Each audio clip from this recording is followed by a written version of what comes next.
Yo, what up? This is D Knight, and you're listening to the Pardon the Insurrection podcast. It is pocket pardon time of the century because we are headed towards the trial of the century as Donald Trump is set to face a criminal trial beginning on Monday of this week for his attempt to interfere in the 2016 election by using hush money to cover up an affair with the porn star that I'm sure you're all familiar with at this point, Stormy Daniels. I'm not necessarily a huge fan of her work, or at least I wasn't upon her arrival into the political scene, but it's growing on me. But yeah, so the broad strokes of this criminal trial involve Trump using his company to launder money through the Trump Organization and Michael Cohen to pay off Stormy Daniels to keep her from going public about an affair that Trump and her had while his wife Melania was pregnant. And it was at a time that would have been extraordinarily inconvenient for that information to go public, given that it was right around the time of the Hollywood Access tape, which I hope everyone is familiar with by now, also known as the grab 'em by the pussy tape, famously. And the only way that Trump skated that is the fact that hours after the release of that tape, WikiLeaks happened to dump Hillary Clinton's emails into the public venue and practically stole the headlines and the news coverage by doing so. We later came to be aware that that was a link directly to the actions of Russian intelligence services. Again, yet another set of election interference crimes that Trump won't be held accountable for, but we got to go with what we got. In his attempt to use his company to launder those funds was also in evasion of election finance or campaign finance disclosure laws, meaning that such payments typically have to be disclosed to the public if they're in service of helping a candidate win an election, and Trump failed to do that.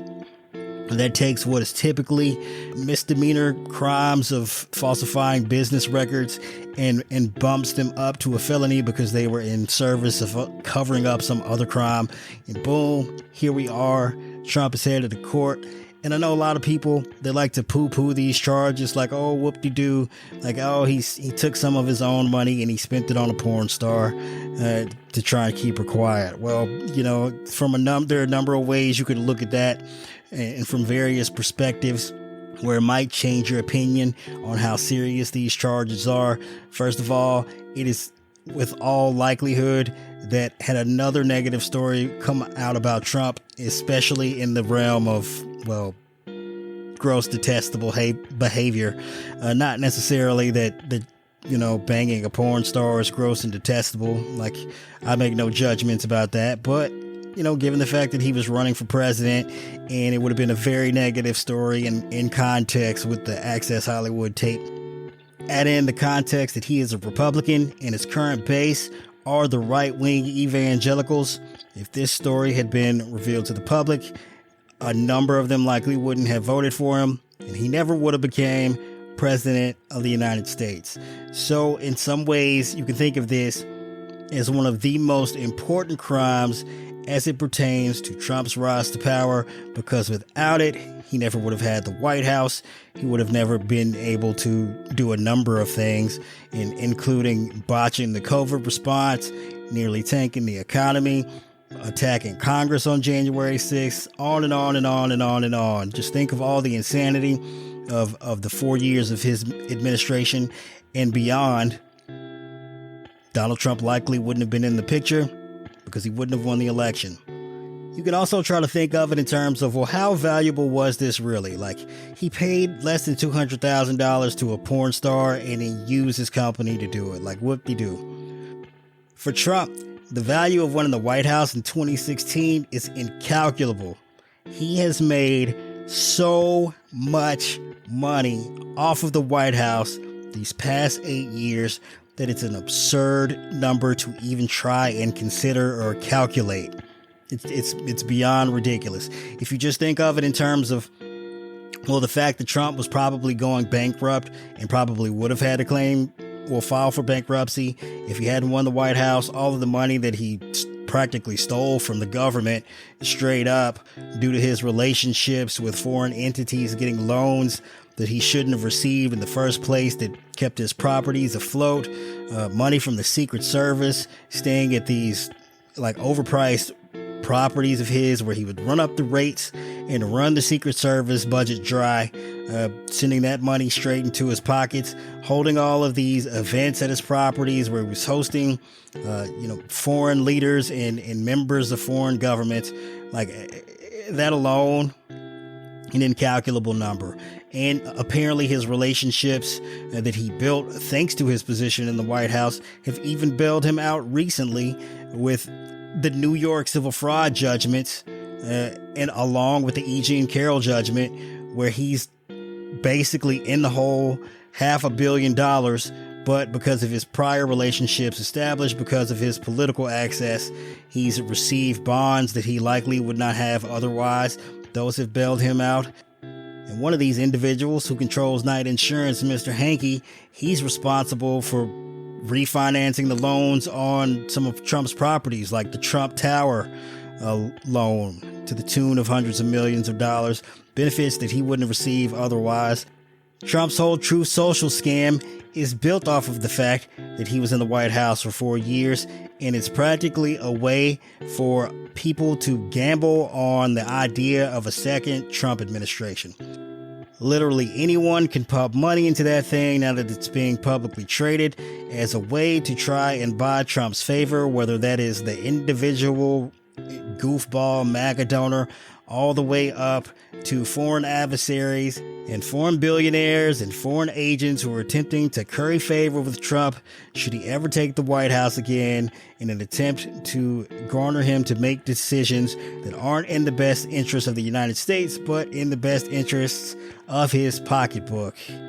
We know that to be Trump's MO, and given the fact that if he is reelected, that he won't be constrained by the idea that he will have to win votes for a third election, that will allow him to operate with a level of impunity that would be extraordinarily unfortunate for all of us, given the way that we've seen Trump act and the plans he has for a second Trump administration should he be reelected, with mass deportations, concentration camps, creating his own privatized army by federalizing local law enforcement. I mean, just all kind of insane apocalyptic type shit that would spell doom for all of us. And I know it sounds ridiculous. It sounds as though I'm being hyperbolic, but I'm not. He already tried to kill Congress once. I'm absolutely sure he'll try and finish what he started. In fact, it's likely that once he takes office, if he does win, he'll pick up where he left off. He won't even wait till the end of his administration to get the people who could hold him accountable out of the way. He'll probably just start off day one of his administration with rounding up his perceived enemies inside the government.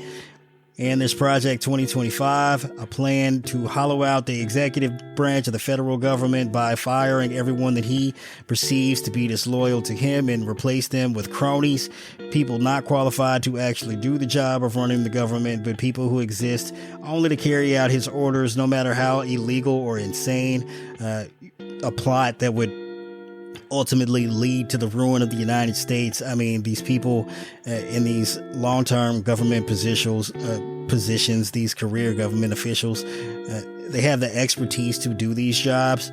You cannot replace them with fucking morons off the street that you vetted through Facebook and Instagram and assume that the government is going to function. It's not going to happen. And then, of course, he plans to hollow out the military, the intelligence agencies, replace the heads of those with his hand-picked cronies. Imagine, I don't know, say Steve Bannon is the head of the FBI. We'd have Attorney General Jeffrey Clark After the FBI raided his house and had him standing out in the street in his underwear, that guy would be your attorney general, deciding which of Trump's enemies get prosecuted and which of his allies get protected. CIA director Kash Patel, who's got a stake in his social media company, directing the Central Intelligence Agency, taking advantage of our spy networks across the world and doing who knows what with classified information, using it to bribe other foreign officials or blackmail people into engaging in behavior that they wouldn't otherwise, just causing unknown and unmitigated harm to the national security of the it would be a fucking nightmare. It'd be a nightmare. And so you now see why it is ultimately so valuable to Trump to have won the White House in the first place, but also how dire the circumstances would be if he were to be reelected, and why it is of the utmost importance to hold him responsible for cheating in the very first election in 2016. Gotta hold that man accountable, because if you don't ensure that he faces consequences, he will never change his behavior. He is incorrigible. He is sociopathic. It's in his nature. He cannot help himself. Like, he won't change on his own.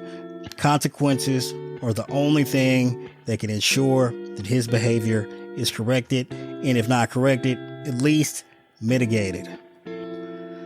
I know a lot of people also poo-poo the Mueller investigation, or at least his conclusion, and obviously, yes, it was a massive letdown that Mueller wasn't willing to pull the trigger on even telling the public that Trump would likely be charged if he wasn't president and should face indictment once he was removed from office, putting the impetus on the Senate, well, on the Congress in general, to hold impeachment hearings and get him up out of there. Yes, that was unfortunate, but also without the appointment of Special Counsel Mueller to investigate the Trump campaign's conspiracy with Russia to help steal the 2016 election, we would never be seeing this trial, because this investigation was spun off from that one and sent to New York.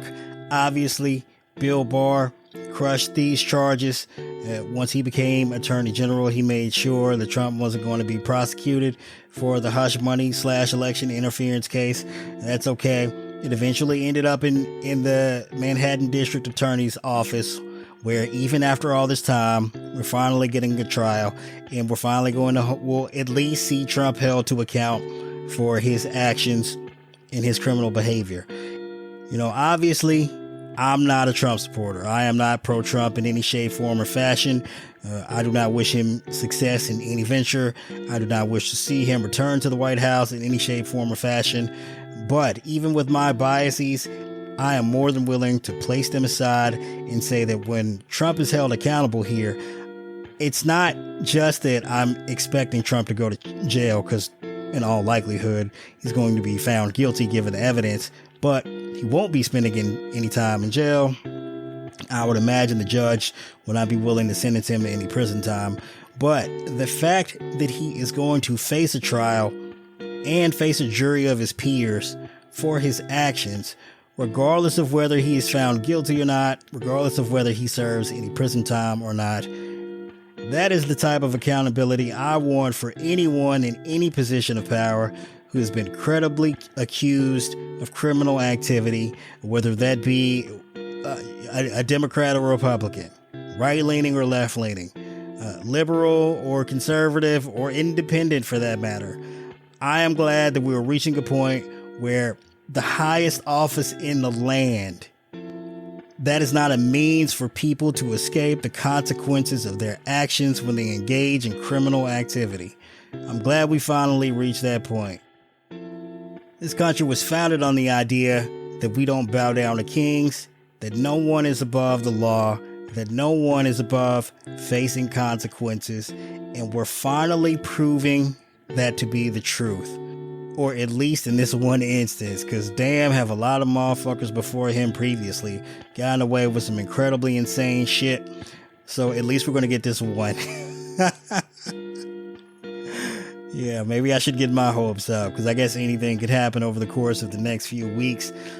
But as happy as I am about Trump's potential downfall, he is not taking it quite as well, not nearly as well at all, as you may be aware of, given the state of affairs from his Pennsylvania rally this past weekend, where he totally lost his fucking mind and his brain melted into jello.